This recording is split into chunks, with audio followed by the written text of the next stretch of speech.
नमस्कार, मैं हूं कुमार अनिल।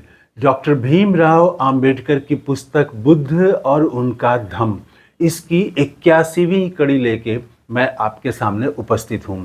अभी हम लोग बात कर रहे हैं कि पहले हम लोगों ने बात की थी कि बुद्ध के जो अनुयायी थे, उन्होंने किस प्रकार बुद्ध के विचारों को आगे बढ़ाने के लिए तरह तरह के दान दिए, विहार बनाए, बौद्ध विहार बनाए भिक्षुओं के लिए।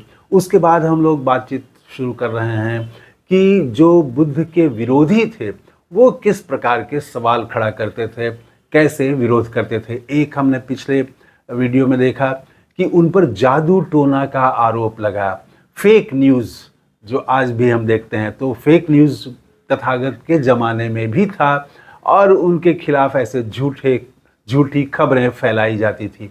तो वो पिछली कड़ी में देखा। आज हम बात करेंगे कि एक और आरोप लगा तथागत पर कि तथागत जो है वो मेहनत नहीं करते हैं, परिश्रम नहीं करते हैं, अपनी जीविका खुद अर्जित नहीं करते हैं, इसीलिए तथागत इस पृथ्वी पर बोझ हैं। वो कोई काम नहीं करते हैं, वो मांग के खाते हैं। तो ये मांग के खाना, भिक्षा मांग के खाना, तो ये तो दुनिया पर आप बोझ के समान हैं।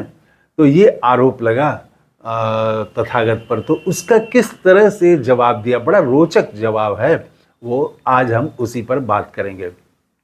तो तथागत जो थे वो मगध जनपद के दक्षिणी प्रदेश में थे और एक गांव था, उस गांव का नाम था एकनाला। और एकनाला ब्राह्मणों का गांव था। फिर देखिए ब्राह्मण शब्द आ गया, तो आप ये न कहें कि उस समय ब्राह्मण तो थे ही नहीं। तो वो ये मैं जो कह रहा हूँ ये डॉक्टर अंबेडकर की पुस्तक से कह रहा हूँ। आप पेज नंबर 470 पर ये देख सकते हैं और ये पुस्तक इंटरनेट पर फ्री उपलब्ध है, डाउनलोड भी आप कर सकते हैं। तो वो एकनाला जो गांव था वो ब्राह्मणों का गांव था, वहाँ पर तथागत ठहरे हुए थे। तो एक दिन सुबह सुबह वो चीवर अपना धारण करके भिक्षा पात्र लेके निकले और वहाँ एक असी नाम का ब्राह्मण था और उसकी खेती हो रही थी। तो वो खेती करने वाले ब्राह्मण थे, जिसके बारे में मैंने एक एपिसोड बनाया भी है एक बार पिछले वीडियो में कि क्या वो भूमिहार जाति के थे। तो क्योंकि ये खेती करने वाले ब्राह्मण थे, तो असी भारद्वाज उसका नाम था और उसके 500 हल जुते हुए थे खेत में। तो काफ़ी खेत उसके पास होंगे और एक साथ 500 बैल जुते हुए थे, हल और बैल। वो खेती में मगन था और वहीं पर बहुत सारे उसके हल जोतने वाले तमाम तरह के लोग थे वहाँ पर। तो वहाँ पर तथागत पहुँचे भिक्षा पात्र लिए हुए और एक किनारे खड़े हो गए। वो हमेशा ही उसी तरह से, वो मांगते नहीं थे, चुपचाप खड़े हो जाते थे। तो खड़े हो गए वहाँ पर। तो वो असी ब्राह्मण जो है, असी भारद्वाज, वो आया और तथागत को कहा कि देखिए मैं तो मेहनत कर रहा हूँ, मैं तो यहाँ पर कृषि कर रहा हूँ, 500 जोड़े बैल जो हैं, हल, तो वो लगे हुए हैं, जुते हुए हैं। आप भी कहते हैं खुद को कि मैं भी कृषक हूँ, कि मैं भी कृषि करता हूँ, लेकिन आपका कोई साधन, कृषि का कोई साधन तो दिखाई नहीं पड़ता। ना आपके हल हैं, ना आपके बैल हैं, आपके पास तो कुछ भी नहीं है। आपके पास सिर्फ एक चीवर है, एक भिक्षा पात्र है, इसके अलावा कुछ भी नहीं है। तो आप खेती कैसे करते हैं? तो मैं तो मेहनत करके खाता हूँ और उपजाता हूँ, बीज पहले तो खेत को तैयार करता हूँ, फिर बीज उसमें डालता हूँ और फिर फसल उगाता हूँ, फिर खरपतवार से रक्षा करता हूँ और अंत में जाके फसल काट के ले जाता हूँ, तब मैं ग्रहण करता हूँ भोजन। तो मेहनत करता हूँ, आज भी मैं पहले मेहनत करूँगा तब मैं भोजन करूँगा। आप तो ऐसा कुछ भी नहीं कर रहे हैं, तो आपका कृषि का कोई साधन दिखाई नहीं पड़ रहा है, तो आप खुद को कैसे कृषक कहते हैं? तो इसका जवाब जो तथागत ने दिया बड़ा रोचक है। तो वो पता चल जाता है इससे कि वो ये जो तथागत जो भिक्षा लेते थे, तो ग्रहण करते थे, तो वो दुनिया पर बोझ नहीं थे, दुनिया की मदद कर रहे थे और दुनिया में एक बड़ा काम कर रहे थे। वो भी परिश्रम कर रहे थे, तथागत भी परिश्रम कर रहे थे, तथागत भी लगातार आजीवन परिश्रम करते रहे और तब वो मांगते थे, भोजन मांगते थे, इसीलिए वो बोझ नहीं थे। अब इसका जवाब देखिए कैसे तथागत ने दिया। तथागत ने कहा, 4-5 बिंदुओं में जवाब है वो। तथागत ने कहा कि श्रद्धा मेरा बीज है और तपस्या जो है वो वर्षा के समान है। जितनी तपस्या हम करते हैं वो सब वर्षाएं हैं, वर्षा होती है वो।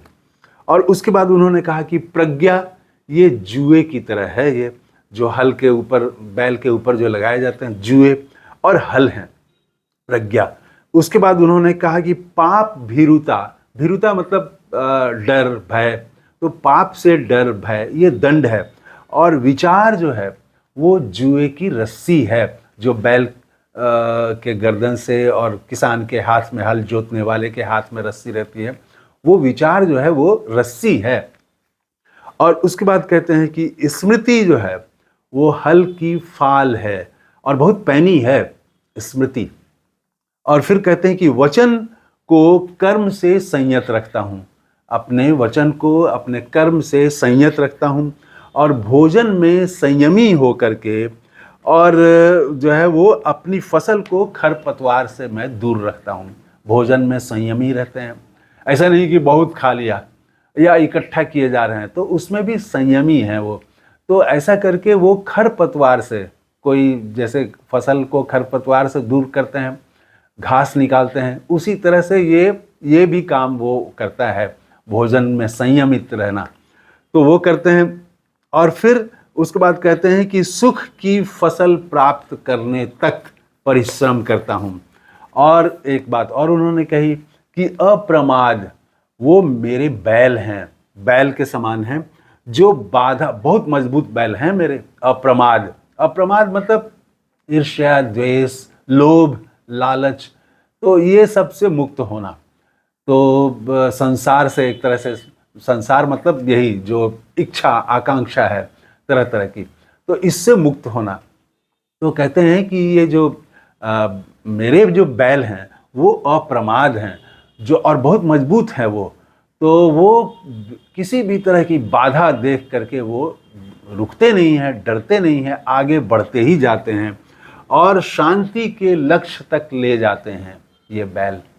और इस प्रकार हम जो है वो अमृत तत्व की खेती करते हैं। तो और मेरी जो खेती है, अगर मेरी खेती के समान दूसरे लोग भी ये खेती करें, मेरी खेती अगर करें, तो उनका दुख दूर होगा, जीवन में उनका दुख जो है वो दूर हो जाएगा। मेरी खेती दुख दूर करने वाली है, सुख और शांति का फल देने वाली है। मैं भी परिश्रम करता हूँ। तो ये तथागत ने कहा। तो उसके बाद असी जो है उसने खीर परोसी, कांसे की थाली में खीर परोसी। तो तथागत ने कहा कि नहीं, ये खीर मैं नहीं लूँगा, क्योंकि मैं जो बोलता हूँ उसकी कोई फीस नहीं लेता हूँ, उसका कोई शुल्क नहीं लेता हूँ। तो आपने प्रश्न किया, इसका मैंने जवाब दिया, अब इसीलिए आप भोजन दे रहे हैं, तो ये तो भोजन मैं नहीं लूँगा। तो उसके बाद वो असी जो है वो झुकता है तथागत के सामने और प्रणाम करता है, और फिर वो बताता है कि नहीं, मैं समझ गया कि आप जो है किस तरह से दुनिया को दुख से दूर करना चाहते हैं। दुनिया में जो दुख है, दुख का कारण लोगों को बता रहे हैं, उसका निवारण बता रहे हैं, मैं समझ गया। और उसके बाद में वो तथागत के कार्यों की, वो जानता भी था, तो तथागत के कार्यों के बारे में बताता है। फिर उसने तो प्रश्न किया था, एक प्रश्न जो उसके दिमाग में था, तो फिर वो श्रद्धा से पूरा झुकता है तथागत के सामने और कहता है कि मुझे भी आप उपसंपदा दें, मुझे भी आप प्रवज्या दें। और उसके बाद तथागत जो है उसको वो बाद में चल के काफ़ी बड़ा प्रसिद्ध भिक्षु हुए वो असी, और तब वो उसके बाद ही वो भोजन ग्रहण करते हैं। तो तथागत ने बता दिया कि वो बोझ नहीं है दुनिया पर, जो मांग के खाते हैं। तो ऐसे ही ये जो हम देखते हैं आज भारत में, बांग्लादेश में और पाकिस्तान में, खास करके इस इलाके में भिखारी होते हैं जो मस्जिदों के सामने, मंदिरों के सामने भीख मांगते हैं। तो वो भीख मांगने वाले नहीं हैं बुद्ध, बुद्ध दुनिया में एक बड़ा काम कर रहे थे, बड़ा संघर्ष कर रहे थे, विरोधी विचारों से संघर्ष कर रहे थे। लोगों के दिमाग में जो गलत धारणाएं थी, अंधविश्वास था, तरह तरह के जो परंपरा के नाम पर जो वो कर रहे थे, ये सब, और स्वर्ग के लिए कर रहे थे, तो वो जो ये सब से मुक्त कर रहे थे बुद्ध। तो बुद्ध जो है दुनिया को एक नया रास्ता दिखा रहे थे, एक नया पथ दिखा रहे थे, दिखाया उन्होंने।